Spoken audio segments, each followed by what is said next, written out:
O nome do tabernáculo. Como um conceito espiritual, o termo tabernáculo é imensamente rico.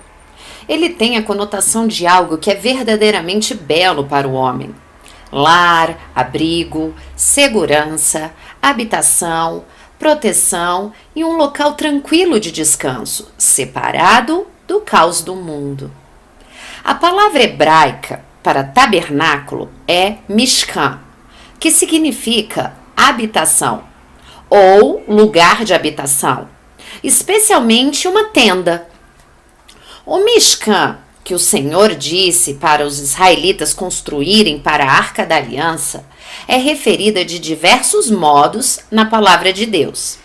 Entre eles estão Tabernáculo da Congregação, 133 vezes na tradução King James. Tabernáculo do Senhor, 12 vezes. Tabernáculo do Testemunho, 5 vezes. Tabernáculo da Tenda da Congregação, 4 vezes. Tabernáculo da Casa de Deus, 1 vez. Algumas vezes a palavra tabernáculo refere-se tanto à tenda e ao pátio que está ao redor dela, e algumas vezes somente à tenda. Mantenha esta distinção em mente enquanto prosseguimos. A tradução literal das palavras hebraicas que a King James traduz como tabernáculo da congregação é tenda do encontro. Embora fosse o local onde Deus habitava entre seu povo, o tabernáculo do Senhor e o tabernáculo da casa do Senhor, na vasta maioria das vezes, a Bíblia refere-se a ele como o local onde Deus encontrava o homem. Tendo dito isto, somente membros designados da tribo de Levi podiam entrar no pátio e um número muito menor, os filhos de Arão, podiam entrar na tenda do tabernáculo. Os membros das outras tribos, se pudessem entrar no pátio, podiam chegar no máximo até o altar de bronze, que estava situado na entrada do pátio. Assim, de uma população total ou uma congregação de cerca de 2 milhões de indivíduos no tempo do Êxodo, somente uma pequena proporção tinha permissão de entrar no pátio e se aproximar da tenda do tabernáculo, enquanto que somente alguns poucos indivíduos podiam realmente entrar na tenda. O israelita mediano somente conhecia o tabernáculo pelo lado de fora. Eles podiam ver a metade superior da tenda do tabernáculo, adornada por uma sóbria cobertura de peles de animais. A tenda, que cobria uma área de apenas 4,5 vezes 13,5 metros, tinha uma altura de 4,5 metros, enquanto que a cerca de linho torcido ao redor tinha uma altura de apenas 2,25 metros. O único elemento colorido era a entrada de linho, de 9 metros de largura, que estava adornada com bordados em cores azul, púrpura, um roxo e vermelho. Ela também tinha 2,25 metros de altura. A cerca de linho, que delimitava uma área retangular de terreno do deserto de 45 por 22,5 metros, continha 20 tábuas em cada um dos 2 lados maiores e 10 em cada um dos 2 lados menores. A única parte visível de cada tábua era um capitel logo acima da cerca de linho e possivelmente uma pequena porção da tábua revestida de bronze. Cada uma das tábuas estavam encaixadas em uma pesada base de bronze firmada no chão, presa por cordas fixas, tanto do lado de dentro quanto do lado de fora do pátio. Pilares de nuvem e de fogo. Se havia pouco para ver, a partir do lado de fora, Então, em que sentido ele era o tabernáculo da congregação ou tenda do encontro? Por quais meios tangíveis podiam as tribos de Israel reunidas se relacionar com ele? A resposta está em um detalhe que muitos hoje parecem ter esquecido. O Deus vivo manifestava sua presença para todos por meio do pilar de nuvem que se elevava por cima do tabernáculo durante o dia e por meio da coluna de fogo que subia por cima dele à noite. Independente de onde alguém estivesse no acampamento, uma área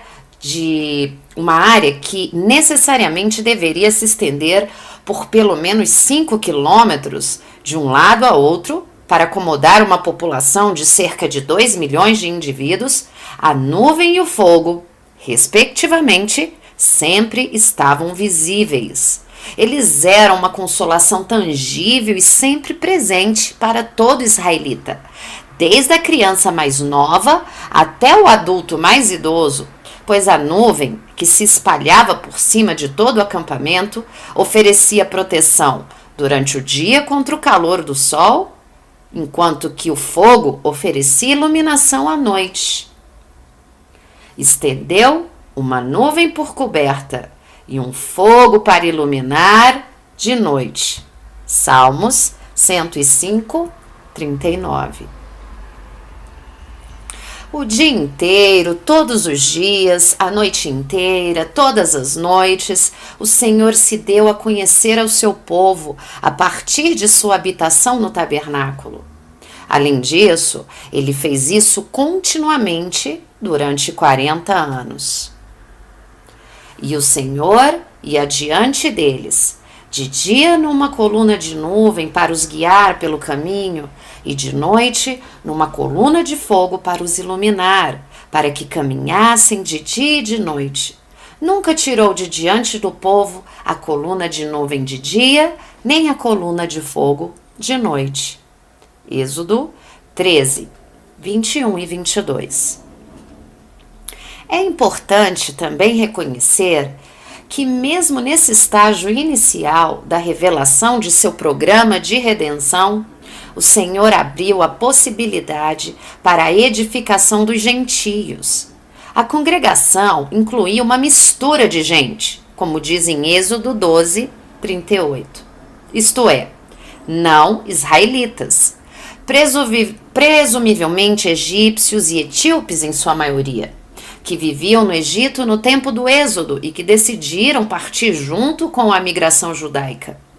Além disso, durante os 40 anos de peregrinação no deserto, indivíduos empreendedores das nações gentias provavelmente saíram para ver o imenso acampamento israelita e testemunhar por si mesmos o dossel de nuvens durante o dia e o pilar de fogo à noite.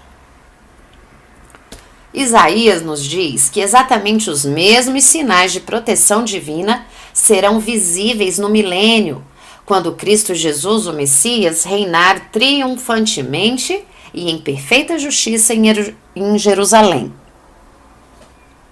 Quando o Senhor lavar a imundícia das filhas de Sião e limpar o sangue de Jerusalém do meio dela, com o espírito de justiça e com o espírito de ardor, e criará o Senhor sobre todo o lugar do Monte Sião, e sobre todas as suas assembleias, uma nuvem de dia e uma fumaça, e um resplendor de fogo flamejante de noite, porque sobre toda a glória haverá proteção, e haverá um tabernáculo para sombra contra o calor do dia, e para refúgio e esconderijo contra a tempestade e a chuva. Isaías 4, 4 a 6.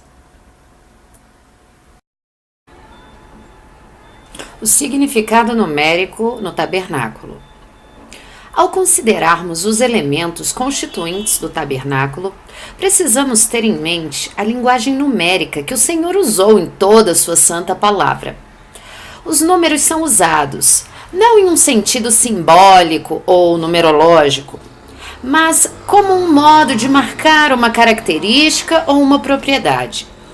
Muitos eruditos bíblicos já chamaram a atenção para este aspecto das Escrituras, incluindo F. W. Grant e A. J. Pollock. Isto não tem nada a ver com códigos ou com significados ocultos, mas, ao revés, com o modo como as Escrituras utilizam números em uma maneira consistente, de modo a enfatizar certas verdades. Por exemplo, o número 7, que ocorre tão frequentemente no livro de Apocalipse, significa perfeição divina, enquanto que o número 6 significa o homem agindo em sua própria força. Assim, o número 666 indica a convicção do homem ímpio que ele pode viver sem Deus e depender unicamente de seus próprios recursos. A tabela apresenta uma breve descrição do significado desses números, conforme Deus os utilizou em sua palavra. A relevância deles se tornará mais aparente ao examinarmos a estrutura do tabernáculo e o impressionante programa de redenção que ele incorpora. O número 1 tem significado típico nas Escrituras de supremacia, unidade, autossuficiência. O 2 de intensificação, testemunhar, testemunho. O 3 de plenitude, totalidade, manifestação. O 4, universal, inclusivo, mundial. O 5, responsabilidade humana, ação responsável. O 6, limitação humana, mundo sob julgamento. 7, perfeição, realização divina, descanso. 8, novo início, nova era. 9, nenhum significado geralmente aceito.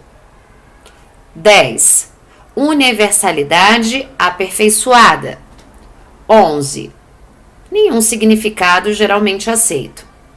12, soberania manifesta, administração. E o 40, teste, provação completa.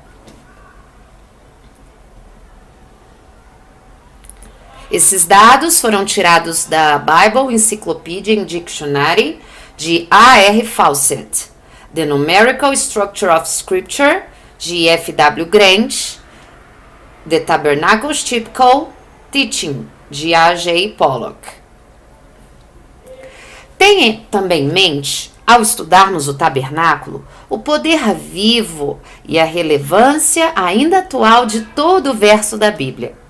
Cada um deles está tão repleto de vitalidade hoje quanto no tempo em que foi escrito originalmente pelos profetas. Lamentavelmente, o homem, em sua tolice, introduziu muitas convenções que os cegam para a verdade. Até mesmo os termos Velho Testamento e Novo Testamento são uma barreira para compreendermos a palavra de Deus em sua totalidade. Como Adolf Safir comentou, acredito que os próprios nomes Velho Testamento e Novo Testamento sejam errôneos e prejudiciais. Qual é o sentido de chamar os escritos de Moisés e dos profetas de Velho Testamento?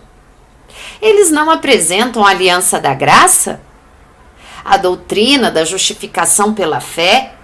Paulo, na Epístola aos Romanos, não prova a partir do Gênesis, no caso de Abraão, e a partir dos Salmos, caso de Davi, Salmo 32? Onde a doutrina da substituição e os sofrimentos vicários do Messias são apresentados mais claramente do que em Levítico e no capítulo 53 de Isaías. O termo Velho Testamento leva as pessoas a imaginarem que ele é um livro antiquado, enquanto que Em muitos aspectos, ele é mais atual do que o Novo Testamento, referindo mais plenamente à era de glória e bênçãos na terra que estão diante de nós. Christ, em Israel, Adolf Safir, capítulo 8.